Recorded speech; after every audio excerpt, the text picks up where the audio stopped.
छोट रोग भी कटक रेफर कर लोक मरुंट लास्ट यही मस भितर 7-8 जन लोक मले जो मैंने भूल इंजेक्शन दि जाए भूल ट्रिटमेंट बारंबार अभियोग होती किंतु सीडीएम निर्धूम नीति शोती उत्तर किसी दौना रक्त बिक्री होगी अभियोग होती सीडीएम शोती घरे एथिरे गोटे कथा मु कहिबी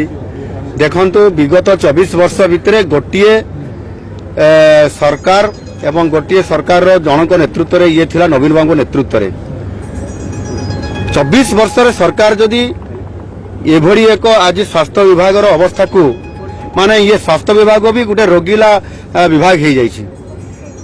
एणुक से विभाग जो माने ठीक अधिकारी अच्छा डाक्तर अच्छा कर्मचारी अच्छा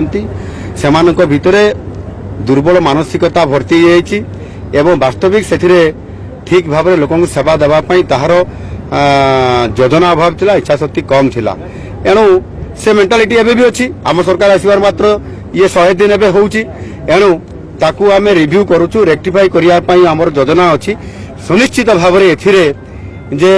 सीडीएमओ कहंतु जने मेडिकल अफसर कहंतु जने पारामेडिकल स्टाफ कथा कहंतु बा जने साधारण कर्मचारीटे मध्य से तार कर्तव्य कोन ताकू जणी दिया जिवो जणी दिया जाउची एबे एणुकरी परिवर्तन होउची आपण अपेक्षा करंतु से प्रकार आ कोनसी प्रकार हेबो नाही आगामी दिन रे निश्चित भाव रे ए प्रकार जो माने जो कर्मचारी माने निज ड्यूटी रे अवहेला करिवे समान को सचेतन करा जिवो ड्यूटी करिया पई तापरे भी जो माने सचेतनतार अभाव भितर रहिबे बा ठीक भाव रे कार्य तुलेबे नाही तांको पई मध्ये दृढ़ कार्यानुष्ठान ग्रहण करिवार प्रबोधन अछि निश्चित